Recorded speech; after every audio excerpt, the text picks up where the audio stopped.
Hello guys welcome back to my channel. आशा करी तुम्हारा सबाई खूब भालो आछो, आमिओ खूब भालो आछि। तो एतदिन आमरा काश्मीरे छिलाम और आज के आमादेर काश्मीर थेके चले जाওয়ার पाला। तो सेই जोन्नो देखो सबाई बैग टैग गोछाচ্ছে, गाड़िर मধ্যে তুলে দিচ্ছে। আমরা এখনই বেরিয়ে পড়বো, আমাদের রাত্রির বেলা ট্রেন আছে 9:30টার দিকে। তো এখন আমরা যাব জম্মুতে, তো অনেক টাইম লাগবে, সেই জন্য এখনই বেরিয়ে পড়ছি। আর এখানে এসে খুব শরীর খারাপ হয়ে গেছিলো, সেই জন্য অবস্থা দেখে বুঝতেই পারছো যে প্রচণ্ড শরীর খারাপ হয়ে গেছিলো। এখন একটু ঠিক আছে, তোমরা ভিডিওটা দেখতে থাকো, আশা করি তোমাদের খুব ভালো লাগবে।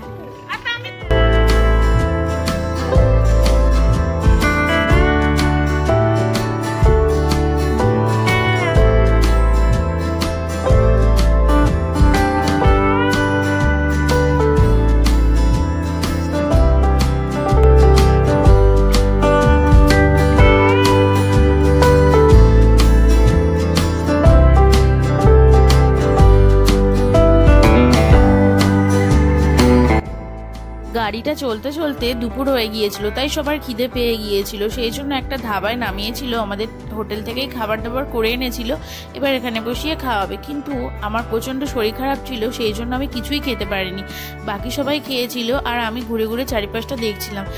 এটা ছিল পাহাড়ের অনেক উঁচুতে, সেই জন্য পাহাড়টা খুব সুন্দর লাগবে। মেনুতে ছিল ডিম সিদ্ধ, ভাত আর মটন কষা। তো আমি খাইনি, খুব কষ্ট হচ্ছিল, সেই জন্য খেতে পারিনি। তারপরে আমরা গাড়িতে উঠে গিয়েছিলাম, আর গাড়ির মধ্যে দেখো সব খেয়ে দিয়ে একটু কষ্ট হচ্ছিল, সবাই ঘুমিয়ে পড়ছিল, আর আমি সারা গাড়িতে বিস্কুট খেয়ে কাটিয়েছিলাম। আর এই দেখো যারা যারা গেছিলাম তারা সবাই পিছনে রয়েছে, আমরা একটু সামনে রয়েছি, সাইডে সবাই রয়েছে।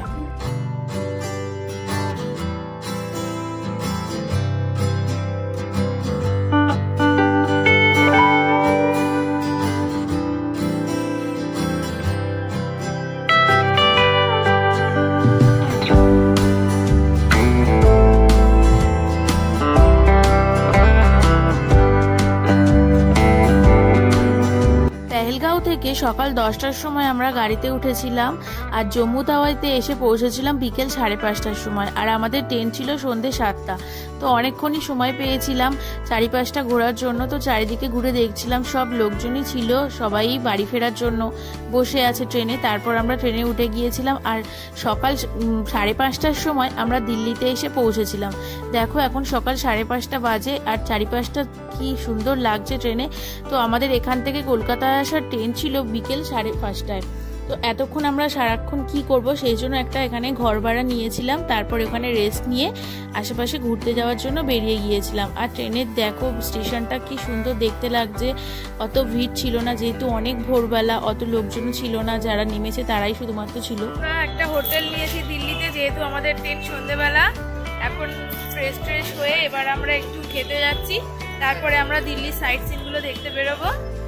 তোমরা ভিডিওটা দেখতে থাকো, তোমাদের খুব ভালো লাগবে। একটা হোটেলে এসেছিলাম আর ছোলা বাটুরে অর্ডার দিয়েছিলাম, কারণ দিল্লির ছোলা বাটুরে নাকি স্পেশাল।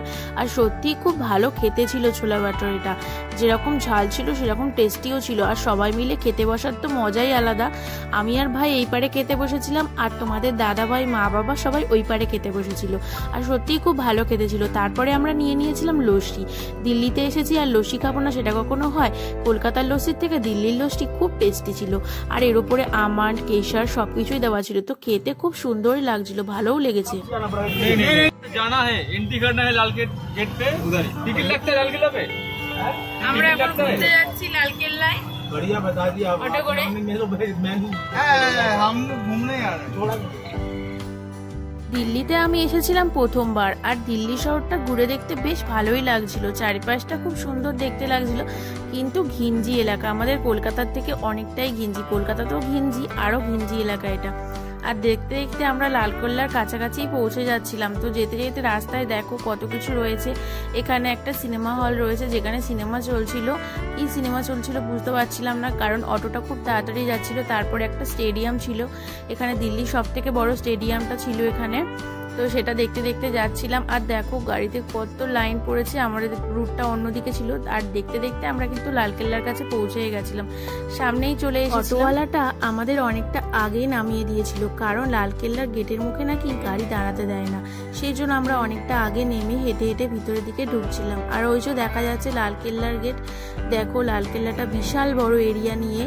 আর আস্তে আস্তে আমরা এখানে ভিতরের দিকে ঢুকছিলাম। তারপরে ছিল টিকিট কাটার, টিকিট না কাটলে ভিতরে ঢুকতে দেবে না।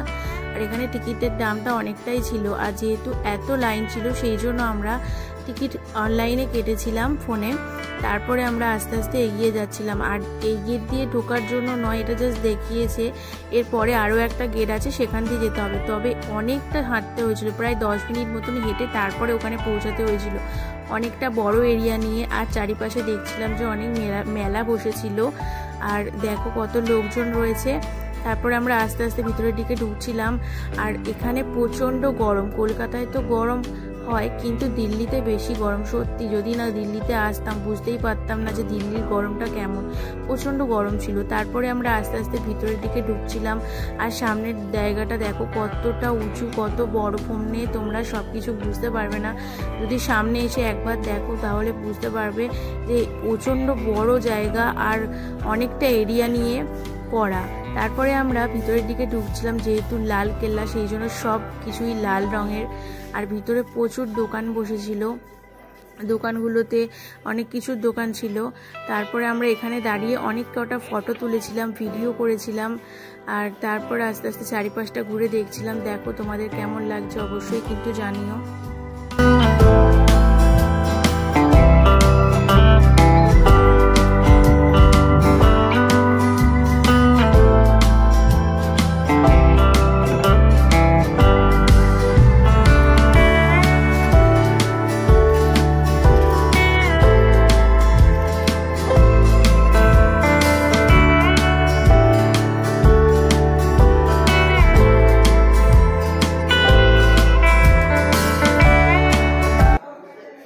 এখানে অনেক দোকান বসেছিল, শালের দোকান, কসমেটিক্সের দোকান, শোপিসের দোকান, শাড়ির দোকান, আরও অনেক দোকান ছিল। আমি প্রত্যেকটা দোকানই ঘুরে ঘুরে দেখছিলাম। আর এখান থেকে আমি অনেক কিছুই কিনেছিলাম, আর জিনিসগুলো খুব সুন্দর ছিল। আর এখানে ব্যাগগুলো দেখতে খুব সুন্দর ছিল, খুব স্টাইলিশ স্টাইলিশ ব্যাগ ছিল। তো আমি অনেক কিছুই কিনেছি। তারপর আস্তে আস্তে ভিতরের দিকে যাচ্ছিলাম। দেখো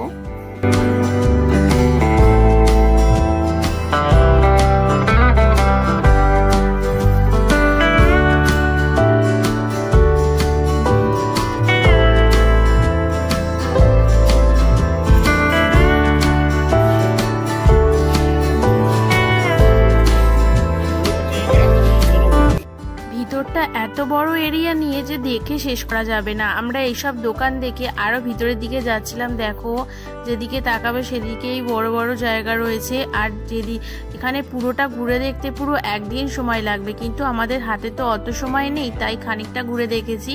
তাও চারিপাশে অনেকেই দেখেছি। তবে এখানে অ্যাংলোরাও ঘুরতে এসেছিল, দেখো ওদের কি সুন্দর দেখতে। তো এদের সাথে অনেক ফটো তুলেছি, অনেক গল্প করেছি। তারপরে আমরা আশেপাশের চারিদিকটা দেখছিলাম। তো দেখো এদিকে প্রচুর লোকজন আর প্রচণ্ড গরম, কিন্তু গাছপালা রয়েছে সেই জন্য অতটা ভিতরে গরমটা বোঝা যাচ্ছিল না। তারপরে আমরা আরও ভিতরের দিকে যাচ্ছিলাম দেখতে। তো এখানে আরও একটা ফোয়ারার মতন একটা জিনিস আছে, যেটা দেখতে খুব সুন্দর লাগছিল। আর ওই যে দূরে রয়েছে একটা জায়গা, তো এখানেই আমরা এসেছিলাম। আর দেখো এখানে প্রচুর লোকজন, আর ভিতরে কি ছিল বুঝতে পারছিলাম না, কিন্তু সবাই দেখছিলাম রয়েছে। আমার সেরকম একটা এর ভিতরটা ভালো লাগেনি, কিন্তু চারিপাশটা খুব সুন্দর দেখতে লেগেছিল। অনেকটা বড় এরিয়া নিয়ে, ঘুরে শেষ করা যাবে না, এতটা বড় এরিয়া। আর দেখো প্রচুর লোকজন এসেছিল। এখানে সব সময় নাকি ভিড় হয়। আর ওই যে দূরে দেখতে পাচ্ছ ওই একটা হাউস রয়েছে, ওখানেই আমরা যাব। তো এই সাইড দিয়ে যেতে হবে, আর মাঝখান দিয়ে যাওয়া যাবে না। আর মাঠের মধ্যে কাউকে ঢুকতে অ্যালাউ করছিল না, সেই জন্য আমরা চারিপাশটা ভালো করে ঘুরে দেখছিলাম। দেখে তারপরে ওখানে গেছিলাম।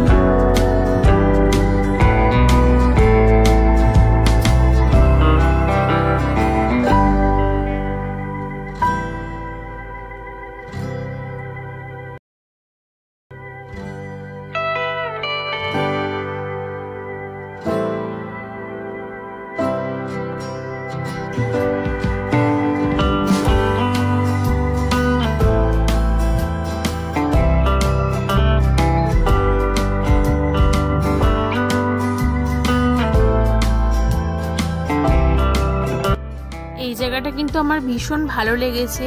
আর এই জিনিসটা কি রয়েছে বুঝতে পারছিলাম না, তোমাদেরকে দেখালাম। তোমরা যদি বুঝতে পারো অবশ্যই আমাকে বলো কমেন্টে।